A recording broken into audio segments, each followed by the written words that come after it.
Hello everyone, my name is Zenitsu and I'm back with another Digimon video. So similar to one of my other videos where I talked about the 25 cards that you should consider picking up and getting, those were all based on rares and above. So I'm going to make this follow-up video for the commons and uncommons that you should get, and the list is going to be a lot bigger. This time it's going to be 50 cards instead of 25 cards.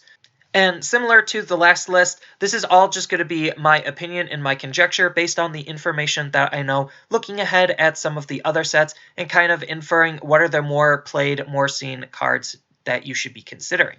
Then I do have a couple honorable mentions that didn't exactly quite make the list, but are still good cards to think about nonetheless. So here are the 10 honorable mentions. I'm not really going to go too in-depth over them, just because, again, I don't want this video to be extraordinarily long. So let's just dive right in, starting with red.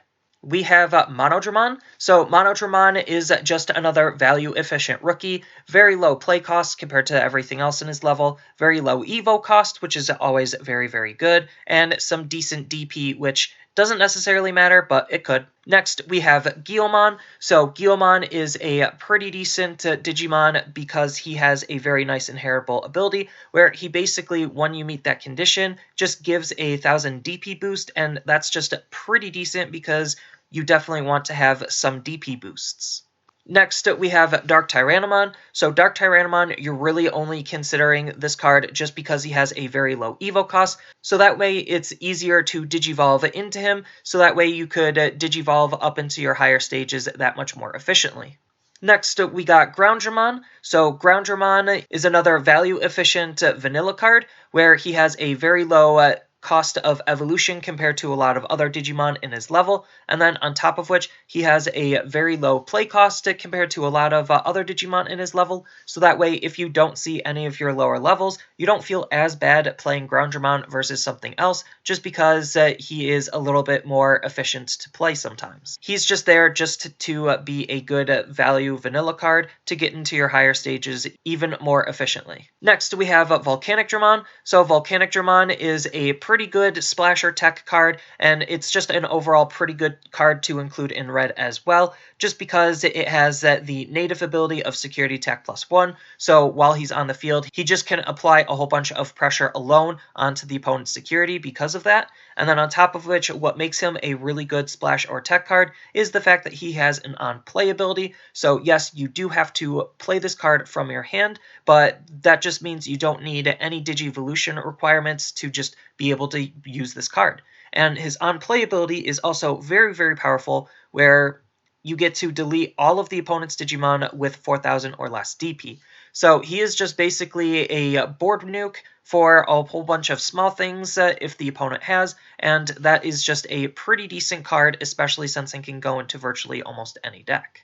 And then the last red card is going to be Gravity Crush. So I think Gravity Crush is a pretty underrated card, considering it is a zero-cost red option card that just lets you gain 2 memory. Yes, you do have to give the 2 memory back at the end of the turn, but depending on how you play and what you're doing, that doesn't necessarily matter as much, considering if you just play a big thing, then giving the opponent 2 memory just, again, doesn't really matter. Or if you're using it to counteract a tamer that helps memory fix, then you could leave the opponent at 1, end of your turn, give the opponent 2, and that'll put them to 3. So its downside isn't really that bad, but the fact that you can gain 2 memory from it just allows you to extend a lot of your plays and really take the opponent by surprise by doing something bigger than what they were expecting. The only real big downside to the card, outside of losing 2 memory at the end of the turn, is the fact that it doesn't have a security effect, but its memory gaining ability is really, really powerful and definitely something that shouldn't be underestimated. Next, going into blue, we have Elecmon. So Elecmon is just, again, another value-efficient vanilla card, same thing as Monodramon, but in blue. Next, we have Gomamon. So Gomamon is similar to Gomamon, in which we're really looking for his inheritable skill, and his inheritable skill is pretty good, where he gives an on-deletion effect, we get to gain 1 memory. So being memory efficient even when our Digimon are dying is still just something very, very good and something definitely worth keeping around. Next, we have Leomon. So Leomon is pretty solid because he has this nice on-deletion ability of being able to gain 2 memory. So that's just pretty good to think about already. And it combos very, very well with Gomamon, so it creates this nice little built-in package where you just on deletion gain 3 memory if he has Gomamon in him, and being able to gain memory is definitely a very powerful thing and one that shouldn't be underestimated. Next, we have Gorillamon. So Gorillamon is basically just the blue version of DarkTyrannomon. Again, we really only care about this low Evo cost. And then finally, we have Monzimon. So Monzimon is just the blue Groundramon, and again, same reasons why we want Groundramon is why we would want Monzimon. Next, on to Yellow. So Yellow, we have Tsukaimon. So Tsukaimon is, again, doing something very similar to Elecmon and Monodramon, where it's just a value-efficient vanilla rookie card. Next, we have Labramon. So Labramon is the big inheritable skill that you want to just hold on to because Labramon's inheritable skill is very, very good, where you get to draw a card whenever one of your opponent's Digimon is deleted by having its DP reduced to 0. A big part of Yellow's control is just being able to reduce the opponent's Digimon's DP down to 0. So that is their form of removal, and Labramon just draws you a card for basically just doing what you were already doing, and that's just pretty powerful because, again, drawing a card is just very, very good. Next, we have Sirenmon. So Sirenmon is just, again, the Monzimon and Groundramon for Yellow. Next, we have Slash Angemon. So Slash Angemon is a pretty underrated mega because he has some really, really low DP, but you're not really looking at him to be just a high big beater. You're looking at this card to be a removal type card because he has this very powerful when Digivolving ability where one of your opponent's Digimon gets minus 8,000 for the turn. So this could be used in a whole bunch of different ways to control the opponent. And then the last yellow card is going to be Monodramon. So Monodramon is, again, another very splashable, very techable card, on top of which it has its own really powerful ability for if you're playing it with yellow. So its on-play ability is if you have 3 or fewer security, then you get to recover 2. So because it's on play, you don't really need to worry about Digivolving up into it because you're playing it from your hand. So every deck essentially could have a big mega that also has some recovery attached to it. On top of which, if you're playing this in yellow, then it has the very nice added benefit of when attacking, you get to play one of your yellow level 3s from your hand for free. Not only does it just help you recover, but it also could help you aggress and build a solid board state against the opponent. Next, going into green, we have Gomamon. So Gomamon is just that Monodramon in green. Next, we have Tentomon. So Tentomon is the big rookie inheritable that you're really looking for because he has this nice when attacking ability that he gives where you get to suspend one of your opponent's Digimon with 3,000 DP or less. And a big part of green's whole identity is resting down the opponent's Digimon, whether it's to beat them up or to use them, and the fact that they're rested for various effects. It doesn't really matter. Tentomon's just good at being able to rest a lot of lower level Digimon down. Next, we have Palmon. So Palmon is not only just good for green, but it's another very techable, splashable card because it has a nice on-play ability. Its on-play ability is really, really nice because you get to check the top 3 cards of your deck and then add 1 level 4 Digimon among them into your hand, and then the rest go on to the bottom. So what makes this card splashable and techable is the fact that the level 4 that you're searching isn't exactly green specific, and it doesn't need to be green specific, and on top of which this is an on-play ability, so that means, again, you don't need to Digivolve up into this to get the ability off. Next, we have Agumon. So Agumon is, again, just another rookie with a good inheritable skill, where during your turn, this Digimon gets plus 1,000 DP. Similar to why you want Guilmon is why you want this version of Agumon, but this one's in green, and just, again, DP boosting, so that way you could beat up the opponent's Digimon or have the ability to survive security checks is just very, very important. Next, we have Vegiemon. So Vegiemon is a pretty solid card, not only because it has a very low Evo cost, similar to DarkTyrannomon and Gorillamon, but it also has a very, very low play cost, So not only is it just as good as those cards, it's a little bit better than those cards just because, again, if you don't see any rookies, then this card just doesn't feel as bad to just raw play because it has a very low play cost, again, in comparison to the rest of its level. Next, we have Woodmon. So Woodmon is just green's basic blocker card, and that's just pretty good and pretty important to have. Next, we have Kabuterimon. So Kabuterimon is, again, another Digimon we just want to use for the evolve cost of 1, and then it also just so happens to have a very nice inheritable ability where during your turn, this Digimon gets plus 1000 DP for every suspended Digimon the opponent has. So again, this is kind of playing into why you want Tentomon, because it interacts with the fact that you want the opponent's Digimon to be rested.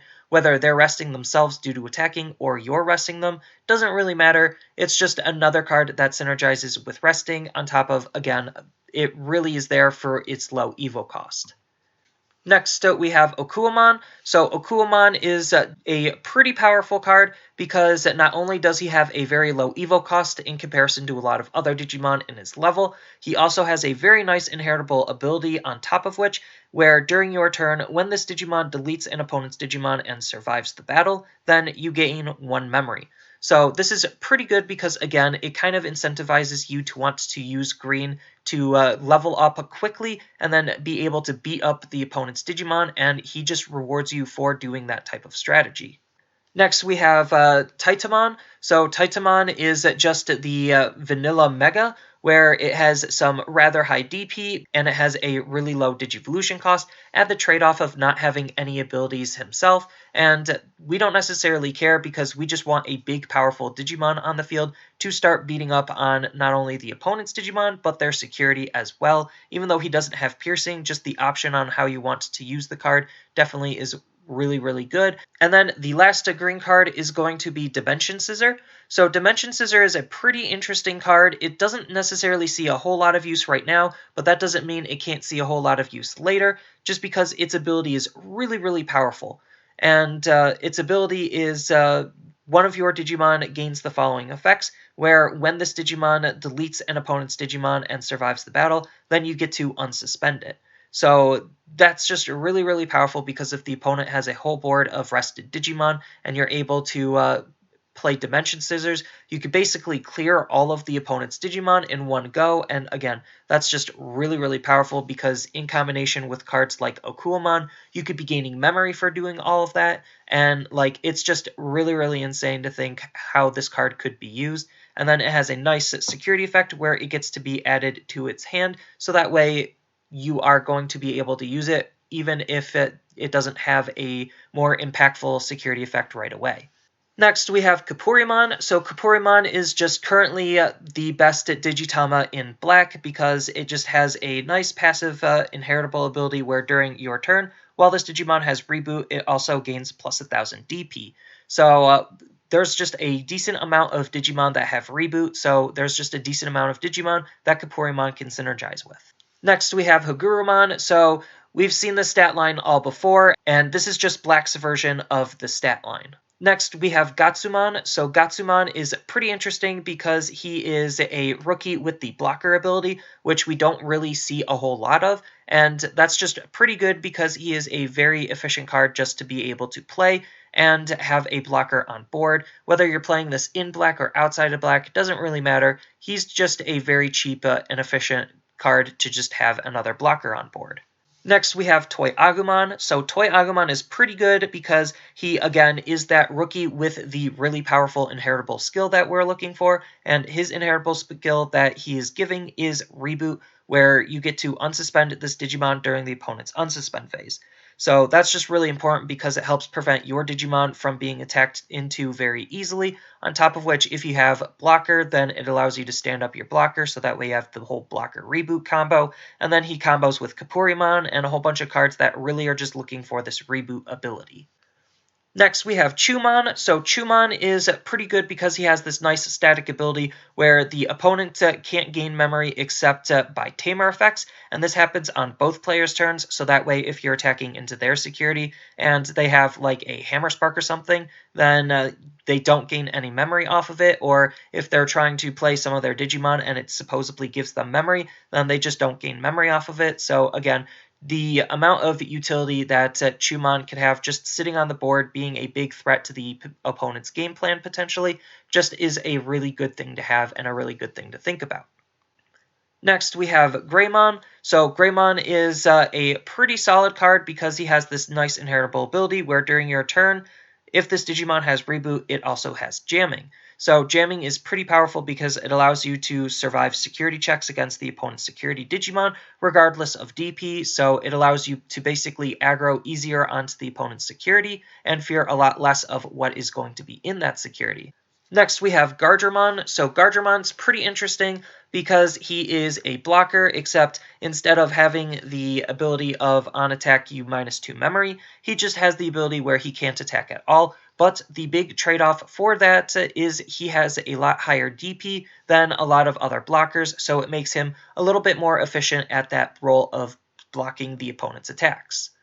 Next, we have Metal Greymon. So Metal Greymon, not only does he have the Reboot ability himself, so you could combo him with Greymon and not really need to have Toy Agumon, but if you do have Toy Agumon or any other cards that give Reboot, then he does have a very nice inheritable ability where during your turn, if this Digimon has Reboot, it also gains Security Attack +1. So not only does he just have a whole bunch of high synergy with the whole Reboot mechanic, but he also could give Security Attack +1 to allow you to deal even more damage to the opponent.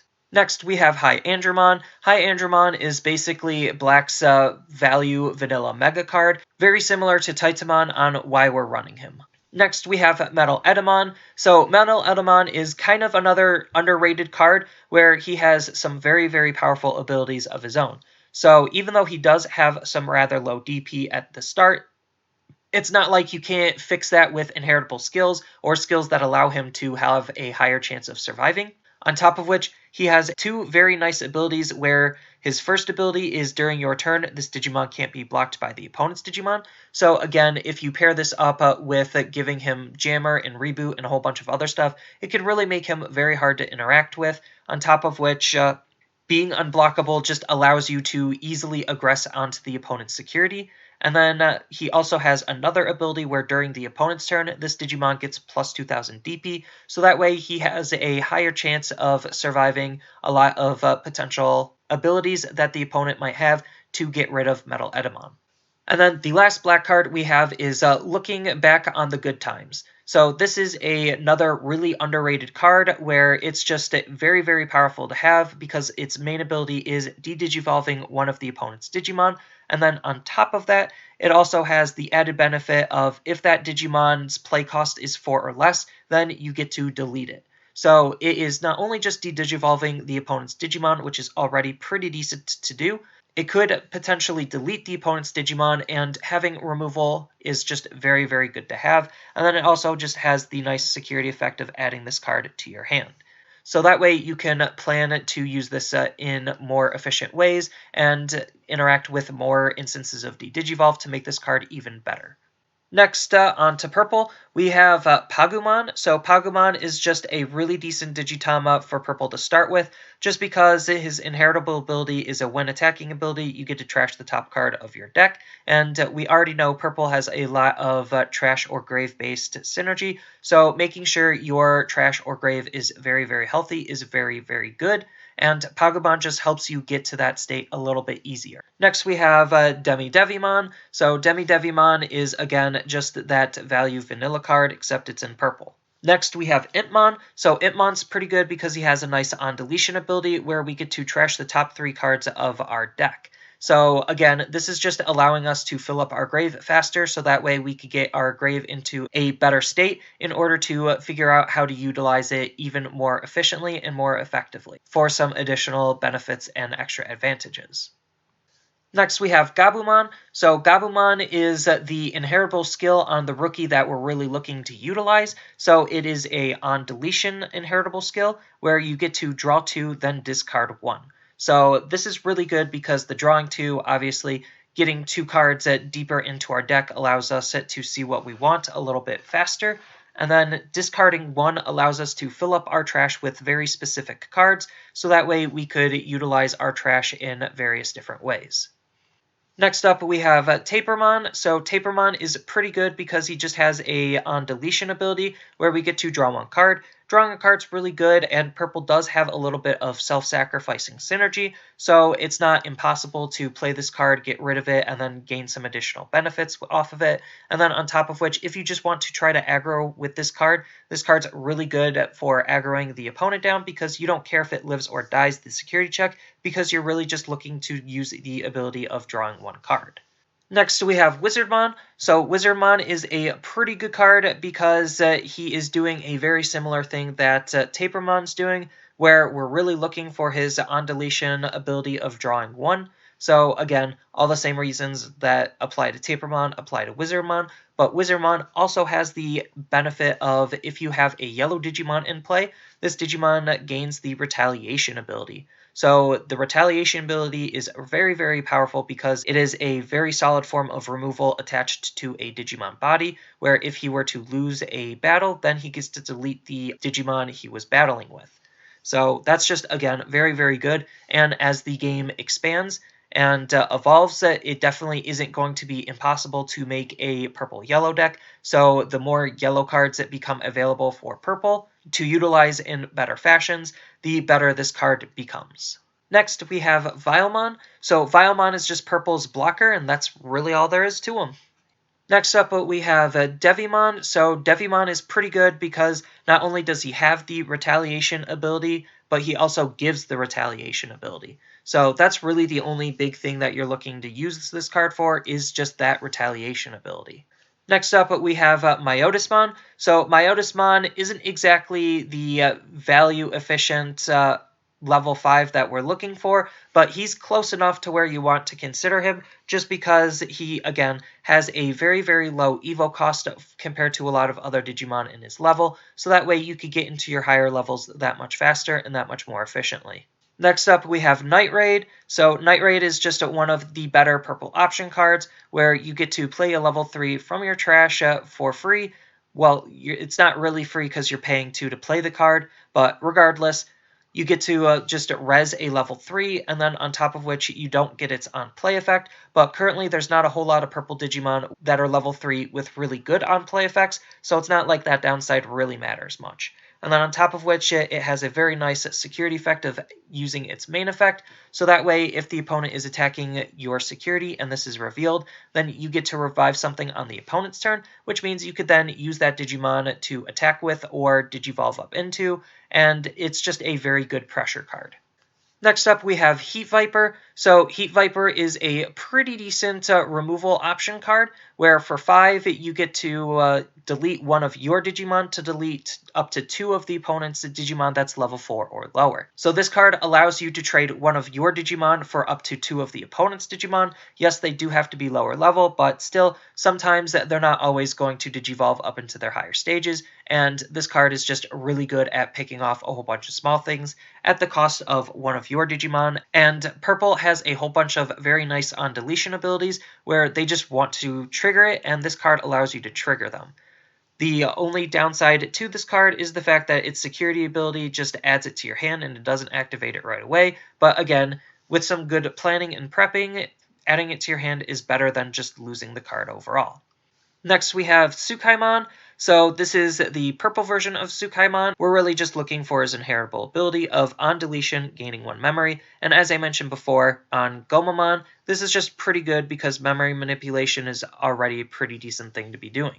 And then the last card is going to be Boltmon. So Boltmon is just that value vanilla mega card where he just has high DP, low evo cost, and is just overall very, very powerful to have and to be playing around with. So for the most part, this is the list of 50 cards that you should consider picking up and holding on to. from Special Booster 1.0. I understand that Special Booster 1.0 is going to be in short supply, and that's again kind of why I'm making these videos, to highlight cards that you should think about more than others on picking up and getting. Obviously, you're going to want to get what you can get your hands on, but these are some really good cards to get out of the gates.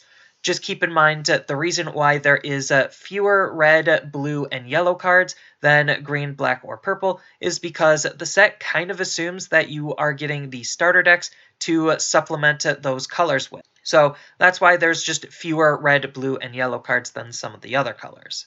And again, this list is nowhere near definitive because the cards that you're looking for all really just depend on the deck or decks that you're looking for.